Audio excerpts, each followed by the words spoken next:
స్వేచ్ఛ TV culture సాహితీ ప్రతిభ ప్రేక్షకులకు స్వాగతం.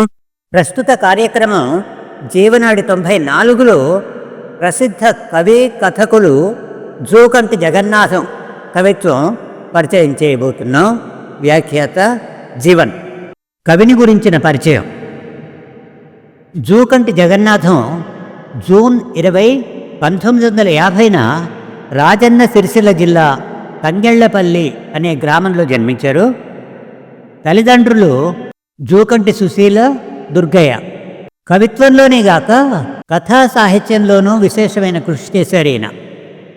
ఇప్పటి వరకు ఆయన వెలువరించిన రచనల వివరాలు: 1 పాతాళ Garige 1993, 2 India private limited 1996, 3 గంగడోలు 1998, 4 vascodagama.com 2000, 5 బొడ్డుతాడు 2002, 6 ఒక రోజు 10 గాయాలు అత్యాధునిక కావ్యం 2004, 7 తల్లి కొంగు 2006, 8 పిడికెడు కలలు దోసెడు కన్నీళ్లు 2008, 9 తారంగం 2009, 10 రాజపత్రం 2011, 11 రాజరహస్యం 2013, 12 జూకంటి సమగ్ర కవిత్వం 2013 4 వాల్యూమ్స్ కలిపి, 13 చెట్టును దాటుకుంటూ 2015, 14 పస 2017, 15 ఊరు ఒక నారుమడి 2018, 16 సద్దిముల్లే 2020. మరెన్నో కవితలు కన్నడ, తమిళ, హిందీ, ఇంగ్లీష్ భాషల్లోకి అనువాదమయ్యాయి. కథా సంకలనం జూకంటి కథలు 2005, జూకంటి జగన్నాథం కథలు 2020. ఈయన తెలంగాణ రచయితల వేదిక అధ్యక్షులుగా బాధ్యతలు నిర్వహించారు 2007 నుండి 2013 దాకా. అటు తరువాత కేంద్ర సాహిత్య అకాడమీ యువ పురస్కారం 2019 జూరీ సభ్యులుగా వ్యవహరించారు. తెలంగాణ మలిదశ ఉద్యమంలో చురుగ్గా పాల్గొన్నారు. నయనం ప్రచురణల కింద ఎన్నో కథల పుస్తకాల ప్రచురణలో తోడ్పడ్డారు. అలాగే కరీంనగర్ జిల్లా కథల సంపాదక వర్గంలో సభ్యులుగా వ్యవహరించారు. ఇక ఆయన కవిత్వంలోకి పోదాం. జూకంటి కవిత్వంలో సామాజిక స్పృహ విస్తృతంగా కనిపిస్తుంది. రచనను ఆయన ఒక సామాజిక బాధ్యతగా స్వీకరించారు. వ్యవసాయం పీకల్లోతు నష్టాల్లో కూరుకుపోతున్నప్పుడు ఇక్కడి రైతులు రోడ్లెక్కారు. దేశ రాజధాని ఢిల్లీ పురవీధుల్లో నిరసనల జెండాలెగురవేశారు.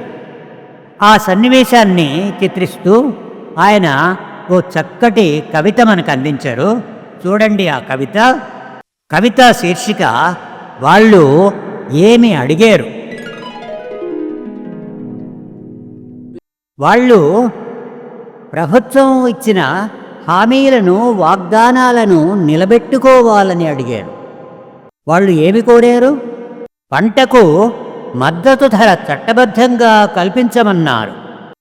వాళ్ళు ఎందుకు, ఏమని, మేమంతా ఒక్కటేనని పిడికిలెత్తి నినాదం ఇచ్చారు. వాళ్ళు దేన్ని కొడవలిలా గొంతెత్తి ప్రశ్నించారు, నిరసనలు ప్రదర్శించారు.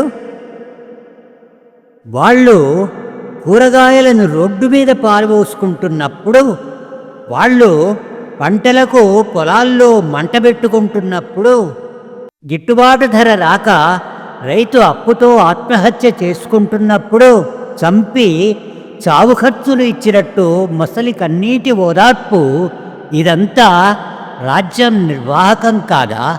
చెవులు పిండి చేతిలో పెట్టినట్టు ప్రభుత్వాల రైతు సహాయ పథకాలు గ్రామ గల్లీలలో నివసించేవారు వాళ్ళు ఢిల్లీని ముట్టడిస్తామన్నారు. లోహ కంచెలు, సిమెంటు గోడలు, రోడ్డుపై ఇనుప మేకులో నాటారు. ఇప్పుడు ఖాకీ పహారాలు కోరికల జెండాను నిలువరించబోయి మహా గొప్ప దేశ రాజధాని తనకు తాను కట్టడి చేసుకున్నది. టియర్ గ్యాస్ సెల్స్, సరిహద్దులు కాపాడాల్సిన తుపాకులు రైతులపై బుల్లెట్ల వర్షం కురిపిస్తుంది. చతురత చర్చల ముగింపు కాదు. వ్యవసాయదారుని ఆశ ఓ కొలిక్కి రాదు. వెలిగిపోతూ వికసిస్తున్న భారతం పరిశ్రమలకు ఇసుమంత శ్రమ లేకుండా అడ్డగోలుగా లక్షల కోట్ల రుణాలు దారుణంగా మాఫీ అయిపోతాయి. ఈ దేశం కంట్లో నలుసు రైతు అంటేనే ప్రతొక్కడికి అలుసు. కనులు పోగొట్టుకొని ప్రాణాలు ఎదురొడ్డి వాళ్ళు రోడ్ల మీద రక్త సంతకాలు చేస్తుంటారు. మన కడుపుకింత తిండి పెడుతున్న వాళ్ళు రౌద్రంతో కళ్ళు ఎర్ర సముద్రాలయ్యారు. అడగంది అమ్మైనా పెట్టదు. చచ్చిన తరువాత సమాధి మీద ఆవును కట్టేసినట్టు అశాంతిని రేపి శాంతి మంత్రజపం. పంట పొలాన్ని, నివాస స్థలాన్ని విడిచివచ్చి వాళ్ళు ఏమీ అడిగారు? దళారుల నుంచి కాపాడమన్నారు. పంటకు మద్దతు ధర చట్టబద్ధం చేయమన్నారు. వాళ్ళు బతుకులా బతుకనీయమన్నారు. ప్రస్తుత వ్యవస్థలో చదువు అమ్మకపు సరుకుగా మారింది. ఎవడు ఎంత ఎక్కువ పెట్టుకుంటే అంత ఎక్కువగా లభిస్తుంది. దాన్ని విమర్శిస్తూ రాసినటువంటి కవిత ఇచ్చట చదువు అమ్మబడును. చదువు చెప్పబడదు. ఇక్కడ సీటుకింత వెల నిర్ణయించి చదువు అమ్మబడును. విద్యనెవరో దొంగిలించలేరు. ఇది పురాతన నిర్వచనం. విద్యలో గజ దొంగలు పడటం ఇప్పటి నవీన ఆశీర్వచనం. నారాయణ నారాయణ, చైతన్య చైతన్య, నాడైనా ఏ నాడైనా ర్యాంకుల కట్టుకొయ్యకు మనమే ఫస్ట్. పరీక్షా ఫలితాల యజ్ఞంలో ముక్కుపచ్చలారని విద్యార్థులే ఆత్మహత్యల యజ్ఞల సమిధలు. బంజరుదొడ్డి విద్యలో ప్రభుత్వ విద్య తప్పిపోయింది. వాచకంలోని అక్షరాలు ప్రైవేటు గాలివానకు నేలరాలిన వడ్లగింజల కన్నీళ్లు. బాలశిక్ష కక్షగట్టి పిల్లల బాల్యానికి శిక్షలు వేస్తున్నది. తల్లి ఒడిలాంటి బడి పలకా బలపాన్ని సడిచేయక బడిబడిగా కాజేస్తున్నది. తొండముదిరి ఊసరవిల్లిలా ప్రైవేటు యజమానులు రాజకీయ అవతారం ఎత్తుతారు. అదే రూపాన్ని చాలిస్తే అనుబంధ పార్టీల స్పాన్సర్లు. ఇక్కడ చదువులు అమ్మబడును. సీటుకింత అని బంజరుదొడ్డి చదువుకు జరిమానా విధించబడును. ఇది ఆర్టిఫిషియల్ ఇంటెలిజెన్స్ యుగం. వీటిపై ప్రపంచ సదస్సులు జరుగుతున్నాయి. ఇది పూర్తిగా వికసిస్తే మానవ మేధ ఏమవుతుంది అనేది అందరికీ ప్రశ్నార్థకమై కూర్చుంది. అట్లాంటి ప్రశ్ననే కవి కూడా సంధిస్తున్నాడు. చూడండి, కవితా శీర్షిక ఆర్టిఫిషియల్ ఇంటెలిజెన్స్. సహజత్వం చావు దెబ్బతిన్నది. అసహజత్వం అందలమెక్కింది. మనిషి మహనీయుడయ్యాడు. మనీషి దేవుడయ్యాడు. ఇప్పుడు వ్యవసాయమంతా యాంత్రీకరణ ఫలసాయం. డ్రోన్లు మన పాలిట డాన్లు. యానిమేషన్ చిత్రంలో డాన్లు చిత్రాతి చిత్రంగా రెజ్లర్లు అవుతారు. రిమోట్ నీ చేతుల్లో ఉంటుంది. ప్రసారాలు మాత్రం వాడు చేస్తాడు. సీరియల్ కథకు మధ్య అడ్వర్టైజ్మెంట్ షాపింగ్ నీతో కప్పదాట్లు వేయిస్తుంది. ప్రకటనలను చూసి అవసరం ఉన్నా లేకున్నా ఇంటిని అగ్ని సామగ్రితో నింపేస్తాం. ఇప్పుడు మనల్ని మనం అసహజత్వం, అలసత్వంలోకి సమాయత్తం చేసుకోవాలి. ఇప్పుడు చేతులతో పని లేదు, కాళ్లతో నడవాల్సిన అవసరం లేదు, ఏకాగ్రత చదువుతో పని లేదు, శాస్త్రంతో సంగీత గీతంతో పని లేదు, నిన్ను పచ్చగా తీర్చిదిద్దే భూమితో పని లేదు, నీకు పిడికెడు అన్నం ప్రసాదించే భూమిపుత్రులతో అసలే పని లేదు. ఊరు పట్టణం లేబర్ అడ్డా మీద శ్రమ ప్రాసంగికత లేని తూకానికి గిట్టుబాటు కూలీలు దొరుకుతారు. చేసంచి లేకున్నా ప్లాస్టిక్ కవర్లో బార్కోడ్ అతికించుకొని నిన్ను నీవు నేగ్గా నైస్గా ప్యాక్ చేసుకొని ఇంటికి తీసుకుపోవచ్చు. అదీ వీలు కాదంటే ఆన్లైన్లో ఆర్డర్ వేస్తే చాలు, నీ ఇంటి ముందు కాలింగు బెల్లై జీహుజూర్ వస్తువు వచ్చి చేతులు కట్టుకొని నిల్చుంటుంది. ఇప్పుడు ఇంజనీరింగ్లో ఆర్టిఫిషియల్ ఇంటెలిజెన్స్ కోర్సు చేయటమే ఉత్తమోత్తమం. అటు వెంటనే ఉద్యోగం. ఇటు చదివిన చదువుకు తల్లిదండ్రులకు వడ్డీతో సహా పెట్టుబడి తిరిగి చెల్లించబడుతుంది. మాంసం తిన్నట్టు అవుతుంది, పోచమ్మ మొక్కు చెల్లించినట్టు అవుతుంది. జూకర్బర్గ్ బిడ్డకు యుక్త వయస్సు వచ్చింది. ఇక హోంవర్క్ చేసే పిల్లల్ని కనే పిల్లకు ఆర్టిఫిషియల్ యువకుణ్ణి వెతకాలి. ఆడబిడ్డ పుట్టినప్పుడే ఇదే భూమి మీద ఎక్కడో మగవాడు పుట్టి ఉంటాడు. మనం కాలికి బలపం కట్టకుండా తిరిగి అల్లుణ్ణి వెతుక్కోవాలి అంతే. మనిషిని ఉన్నతుణ్ణి చేయాలి గాని మనిషి మనసును అమాంతం మింగేసేలా మరమనిషిని సృష్టించుకోవటమే పెను విషాదం. దేశాభివృద్ధి అంటే 6-7 వరుసల రహదారులు, బ్రిడ్జీలు బహుళార్థక సాధక ప్రాజెక్టులుగా మాత్రమే మారాయి. కవికి ఈ రహదారుల్లో కాటుగలిసిన కాలిబాటల ముద్రలు కనిపిస్తున్నాయి. చూడండి, కవితా శీర్షిక రహదారి ఒక వాచకం. ఒక సంవత్సరం తరువాత ఆ రహదారి వెంట పోతుంటే అనేక విషయాలు పాఠంలా బోధపడుతున్నాయి. అడ్డు వస్తున్నాయని ప్రాణవాయువును దానం చేసే పచ్చని మహావృక్షాలను దయలేకుండా కొట్టేస్తున్నారు. ఎడారి గుండా తడిలేని ప్రయాణం, పశుపక్షులకు యోగ్యంగాని గడకొయ్యలా పెరిగిన మొక్కలు, మీద దుమ్ము పేరుకపోయి అద్దంలా ఊళ్ళు కళతప్పి కనిపిస్తున్నాయి. రహదారి పక్క భూముల్లో అమ్మే బోర్డులు వెలిసాయి. రోడ్డు వెంట నడుస్తుంటే షోకిల్లా దుకాణాలు రమ్మని పిలుస్తున్నాయి. మీకు 4 వరుసల రహదారి అంటే హాయిగా ఉయ్యాల ఊగినట్టు ప్రయాణం చేయటం. నాకు ఈ నల్లని దారిలో కాటుగలిసిన కాలిబాటల ముద్రలు కనిపిస్తాయి.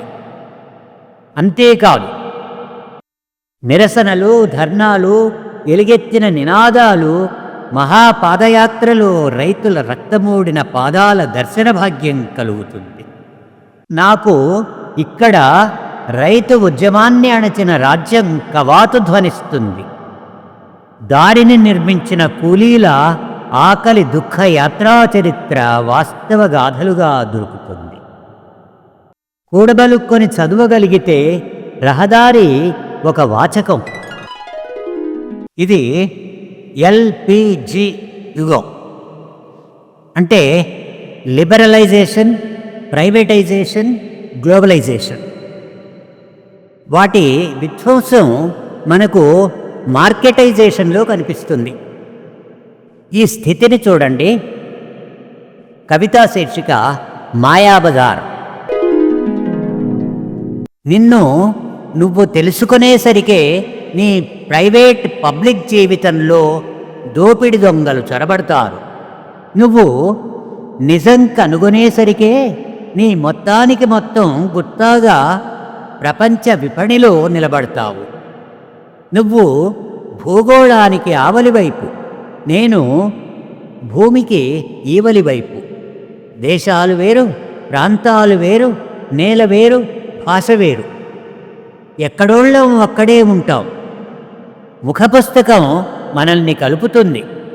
వాట్సాప్ కాల్ మనల్ని ముఖాముఖిగా నిలబెడుతుంది. సంభాషణ ఉంటుంది, స్పర్శ ఉండదు. కదలిక ఉంటుంది, కనికరం ఉండదు. సుఖం తీరాలను ఒకటి చేస్తుంది. మార్కెట్లో వస్తువు ఉంటుంది, జేబులో రొక్కం నిండుకుంటుంది. ఒకే ఒక్క పాస్వర్డ్ ముందు లోకమంతా మోకరిల్లుతుంది.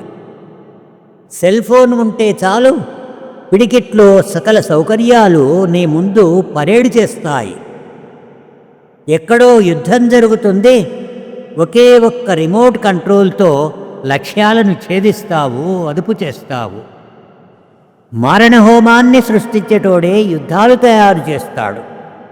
మంచి చెడ్డల ప్రసక్తి లేదు, ధర్మాధర్మాల మాట లేదు. జపాన్లో భూకంపం వస్తుంది, ప్రపంచ స్టాక్ మార్కెట్లు నిలువున కుప్పగోలుతాయి. బంధాల సంబంధాలు తెలిసేసరికి దుకాణం తెరిచి మూతబడుతుంది. ఎప్పుడో ఒకప్పుడు ప్రపంచ కోర్టులో దివాళా తీసి దేశాలు ఐపీ పెడతాయి. ఒకనాడు ఉద్యోగం అంటే భద్రజీవితం అనుకునేవాళ్ళు. అది ఇప్పుడు దళారుల గుప్పెట్లో బందీ అయింది. అదే అవుట్సోర్సింగ్. దాని వికృత హాసాన్ని కవి ఇట్లా వర్ణిస్తున్నాడు. కవితా శీర్షిక అవుట్సోర్సింగ్. దయగల ప్రభువులు ఎయిర్ కండిషనర్లలో ఎండల్ని కాస్తుంటారు. కార్యనిర్వహణాధికారి మనకు తెలియకుండానే మరో అవతారం ఎత్తుతాడు. కంపెనీలు, కాలనీలు, ప్రైవేటు పుట్టుబడుల క్విడ్ ప్రోకో ప్రభుత్వాల మరో పేరు అవుట్సోర్సింగ్. నియామకాలు, జీతాలు మూడో పార్టీ చేతుల్లోకి వెళ్ళిపోతాయి. రూల్స్ లేవు, పే స్కేల్స్ రావు. ఒక దళారికి మరో దళారి, మిషన్లు, కమిషన్లు. పర్మనెంట్ లేదు, పెన్షన్ రాదు. రాజ్యానికి టెన్షన్ లేదు. ఒక టై, ఒక సూటు, జత షూస్ చప్పట్లు కొడుతూనే ఉంటాయి.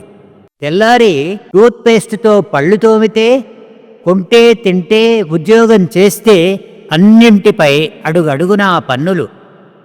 క్షేమం లేకుండా చేసి సృష్టించిందే సంక్షేమం. ప్రతినాయకుడు లేని రాముడు అసలు నిజం చెప్పడు. రాజ్యాంగబద్ధంగా ఎన్నికైన ప్రజాస్వామ్యం నోరు విప్పదు. ధర్నాలకు, నిరసనలకు, ఊరేగింపులకు, బాధలకు, కష్టాలకు, కన్నీళ్లకు తావుండదు. రక్షక భటులు, బారికేడ్లు, కఠినాత్మక లాఠీచార్జీలు శాసనసభలను కాపుకాస్తుంటాయి. యజమానికి కోపం కలిగినా ఉన్నపలంగా కుర్చీ, టేబుల్ విడిచిపెట్టి రాజ్యాన్ని, కుటుంబాన్ని విడిచి గౌతముడిగా తనే వెళ్ళిపోవాలి. అతనికి ఇష్టం లేకున్నా పశ్చాత్తప్త అశోకునిలా తానే నిష్క్రమించాలి మరో బతుకు యుద్ధంలోకి. రాజ్యానికి రాజ్యాంగ రూపశిల్పి అంబేద్కర్ను మనం ఏనాడో మర్చిపోయాం. ఇప్పుడు మనం ఏమయ్యామో, మన ప్రస్తుత పరిస్థితి ఏమిటో చూడండి. కవితా శీర్షిక మడచిన 4 ఏళ్ళు. మెట్ల సమాజం దుస్థితిని వేలెత్తి చూపించావు. చూపించిన దిక్కు విడిచి నీ వేలును చూస్తూ ఉండిపోయాము. మనుధర్మాన్ని కాలబెట్టావు. ఆ బూడిదలోంచి బతుకు తెరువు మరో ధర్మాన్ని వెలికి తీశాము. దేశానికి రాజ్యాంగాన్ని ఇచ్చావు. నిన్ను దేవుణ్ణి చేసి జపిస్తూ మెడలో మొక్కుబడి దండవేసి ఎండా వాన చలిలో నిలబెట్టాము. నలిగిపోయి బౌద్ధాన్ని తలకెత్తుకున్నావు. మేము కరుణా దయా లేని ఒక కర్ర కత్తి యుద్ధాన్ని చేస్తున్నాము. కార్యక్రమాన్ని ముగించే ముందు మరో అద్భుతమైనటువంటి కవితా శీర్షిక పద్యాన్ని ఇక్కడే పోగొట్టుకున్నాను. అవును, పసిపాపలాంటి అసంపూర్ణ పద్యాన్ని ఇక్కడెక్కడో పోగొట్టుకున్నాను. అందరూ చూస్తుండగానే మనుషుల మధ్యనే కాలిబాటను బండ్లబాటను తారు రోడ్డులో విషాద పాటలు మననం చేసుకుంటూ నడుస్తున్నప్పుడు అగ్నిశిఖ వంటి పద్యంలో కుదరని ఇమడని అక్షరాన్ని ఇక్కడెక్కడో జారవిడుచుకున్నాను. లిక్కి కొడవలితో మా అమ్మ అరచేతులకు బొబ్బలెక్కి పంట పొలాన్ని కోస్తున్నప్పుడు ఒకటొకటిగా పరిగె కర్రలను ఏరుకొని జోలిలో వేసుకుంటున్న పిచ్చుక కుంట్ల పిల్లగానిని యజమాని చెప్పరాన్ని తిట్లు తిడుతున్నప్పుడు వరికొయ్య కాలికి గుచ్చుకొని కుంటుతూ అడుగులు వేస్తున్న పద్యం పాదాన్ని నిండు పంటచేర్ల నేలరాలిన వడ్ల గింజల్లో చెంపల మీద ఎండిన కన్నీటి చారికలా పోగొట్టుకొన్నాను.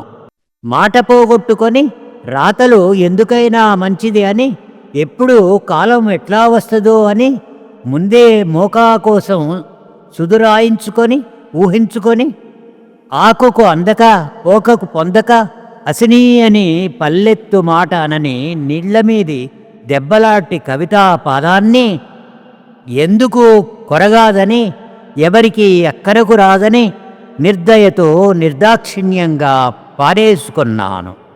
పసిపాప బోసినవ్వులాంటి, ముసలితనంలో చేతికర్రలాంటి, యవనంలో ప్రేయసి మధురోహలాంటి, కాలుకాలిన పిల్లి నడకలాంటి అసంపూర్తి కవితను ఈ చుట్టుపక్కలనే ఎక్కడో పోగొట్టుకున్నాను.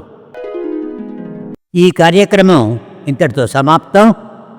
మా ఈ కార్యక్రమాలను లైక్ చేయండి, మీ మిత్రులకు షేర్ చేయండి, చందాదారులుగా చేరండి, చేర్పించండి. ప్రజాతంత్ర భావజాల వ్యాప్తికి మీ తోడ్పాటును అందించండి. మీ జీవనాడి. వచ్చేవారం జీవనాడి 95లో రాజేందర్ జిబ్బో రచించిన నేను నా నల్లకోటు కథలను పరిచయం చేయబోతున్నాం. అంతవరకు సెలవు. మీ జీవన్.